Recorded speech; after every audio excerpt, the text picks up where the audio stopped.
Just because my family loves me does not mean that they're not confused. Okay. Number 10. Brady and Louisa need separate cold showers. Remember sweet little Brady from Sex and the City? Well, he's not so sweet anymore. Now, the 17-year-old is an amalgamation of almost every awful teen character cliche the writers could think of. He's obnoxious, messy, and bratty. Stop, you're embarrassing. No, you have embarrassed yourself. To cap it all off, no one's parents want to hear their kids having sex. His girlfriend Louisa is no better. She acts all entitled, and she's pretty rude to Miranda and Steve, too. You know, whole milk is actually healthier than low fat, especially for aging bones. Excuse me? There's no way that this grounded couple could have raised such an unpleasant kid. There are just so many times you can play the raging hormones and teen rebellion card before it gets tiresome. I'm not caffeinated enough for this conversation. Number 9. Samantha deserved better. And where's the fourth musketeer? Where's Samantha? Oh, she's no longer with us. No, she didn't die. Oh, no! No, I'm so sorry, no. I just meant she's not with us. She's in London. After learning that Kim Cattrall wouldn't be returning, fans were intrigued to see how the show would handle Samantha's absence. Needless to say, many of us were left unimpressed. I told her that because of, what the book business is now, it just didn't make sense for me to keep her on as a publicist. She said fine and then fired me as a friend. She didn't fire you. Nothing about their explanation suited the character we know at all. Like, do we really think Samantha is so fragile as to drop all her friends because of a professional interaction? Sidebar, why would Carrie need a PR rep on retainer anyway? To add insult to injury, it often feels like they're trying to make Anthony or even Seema the new Samantha. Wait, please, there's so many more gems. How many dating apps are you on? How much time have you got?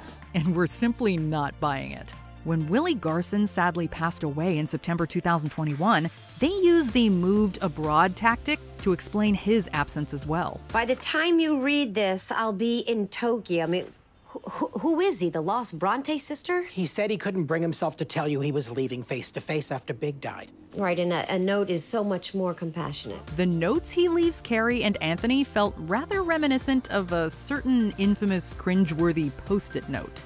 These characters deserved better, as did we. Number 8. Justice for Steve. Steve-O, long time no see. What's new? Hey, I got hearing aids. I'm an old-timer now. No, you're not. You only have 60% hearing loss in one ear and 40% in the other. Yeah, because I'm old. Look, we get it, but how is it that Steve seems to have aged so much more than everyone else? Not looks-wise, but everything else. Although, granted, his hearing loss is reflective of David Eigenberg's real-life condition. But in general, Steve's portrayed as a confused and awkward shell of his former self. You got me so freaking distracted when you're yelling at me about the squash guy. I left my wallet over with a pickle guy who used to be over in that corner. While Miranda's going through a sexual awakening and struggling with addiction, he's picking chia seeds out of his teeth. That certainly doesn't sound like the witty wisecracker we remember. The writers responded to the backlash by insisting that they love Steve and his Steve-ness. We just hope that future episodes prove it. Hey, come over you. I'm just in the mood. It's been too long for me. Number 7. Carrie wakes up to Miranda and Shay getting it on. Fans were divided over whether or not Miranda's chemistry and subsequent affair with Che felt forced. But scenes like this weren't exactly winning them any favors. No, what are you doing? What was that in my kitchen? What is going on with you? Che visits Carrie, who's recuperating from surgery. But since she's fast asleep, Che and Miranda share a bottle of tequila in the kitchen. And just like that, things get rather intimate. Tell me you like it, tell me not to stop. I like it. Oh, please, Jay. Please don't stop. This scene is one long, continuous cringe fest, whether it's Carrie catching her friend and boss going at it, or the accident she has when there's no one to help her to the bathroom. It's one of those scenes where you want to look away, but you simply can't. I only took half a pill because I was so out of it yesterday. I should have taken the whole bottle so I didn't have to witness any of that.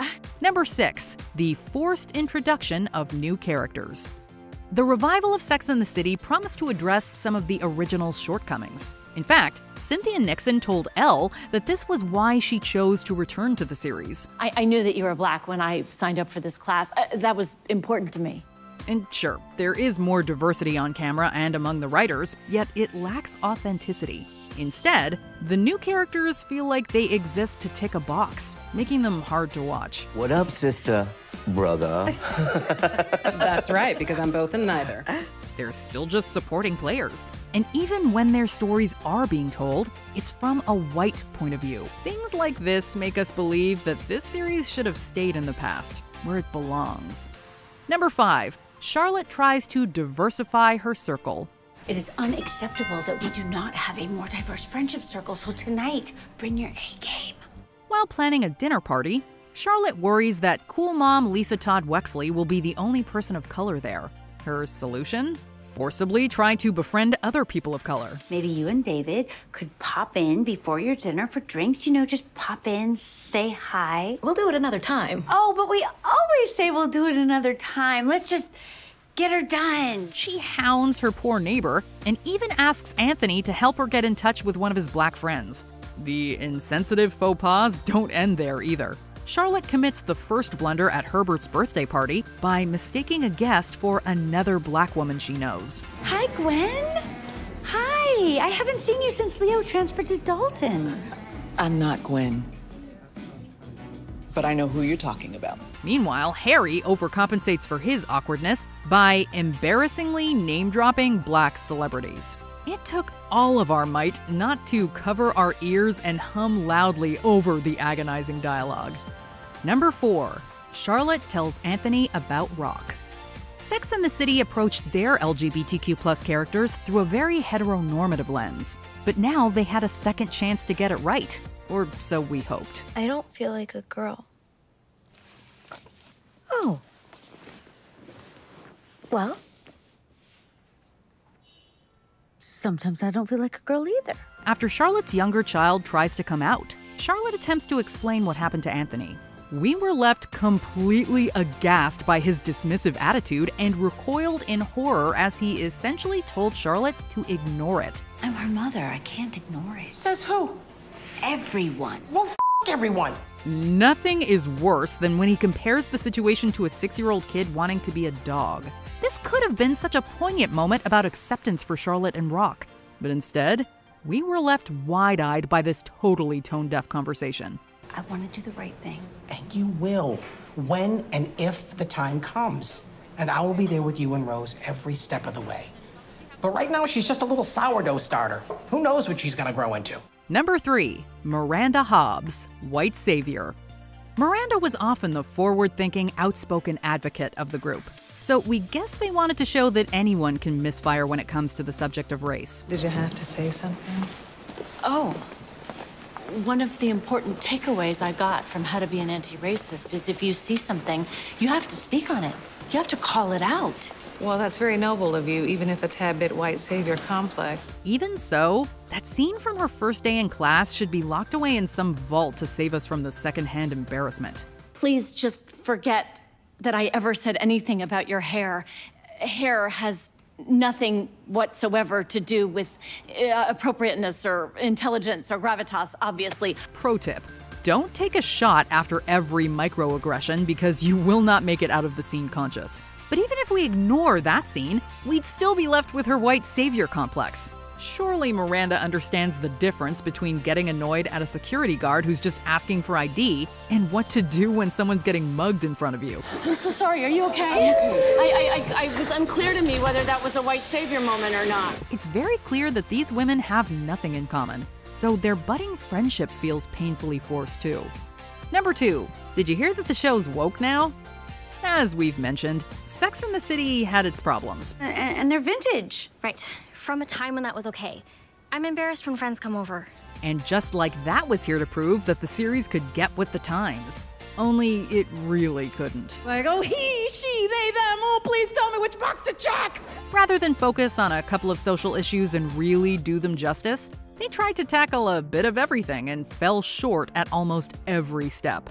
As if that isn't bad enough. Much of the dialogue points at how woke the show thinks it's being. Woke moment. And yes, I know that no one person can represent all the genders and sexual orientations or an entire race, and I fully acknowledge that we are complicated, diverse beings. This was a major turnoff for many fans, and had plenty of us facepalming throughout. Remember when your teacher would say show, don't tell?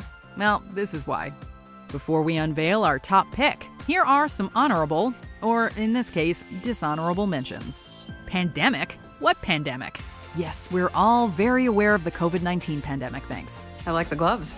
Oh, thanks. Yeah, they're really mostly for elevator buttons and handrails. It's just a little something I started during the pandemic. Seems to be hanging in there. Carrie watches big. This is where a cutaway would have been appreciated. Are you gonna join me? Mm-mm. I just want to watch. With or without my glasses? Carrie patronizes Seema. We guess the writers missed the memo about not shaming older women with active love lives. Good for you, Seema, trying to find yourself a man to marry after all those years of no luck. No, that's not the way I meant it. No, I'm sure, but that's how I heard it. Carrie's date pukes on her. We really didn't need to see that. Oh! Carrie wears a sari. Did they learn nothing from Sex and the City 2?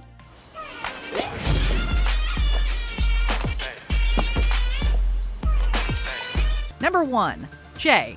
Just Che. Che symbolizes a lot of the show's pitfalls. Their introduction was lacking, and their entire personality is steeped in tokenism. Their awful podcast voiced the show's most combative wokeism, and it's hard to forget that stand-up special. And just because my family loves me does not mean that they're not confused. Okay. I am like an episode of Unsolved Mysteries. They're so confused. For a show that claims to be aware of the lack of representative non-binary characters in the media, and just like that does a pretty decent job of turning Che into a cringe-worthy caricature. They could have been such a positive force in Miranda's sexual awakening rather than just your host and queer, non-binary, Mexican-Irish diva representing everyone else outside these two boring genders. Then there's how they turned Miranda into the very thing she couldn't stand. It's just one time. Anyone can have a slip. You know, even if I could get my mind around that justification, it's the cheating part. The behind my back part, the violation of the trust. That's what's killing me. Just imagine what impact they could have had on the coming out journey of Charlotte's youngest, too. Che's character had so much potential, but their scenes were just so hard to watch. Okay, do me a favor. Stop talking and just breathe. Did you enjoy this video? Check out these other clips from MsMojo, and be sure to subscribe and ring the bell to be notified about our latest videos.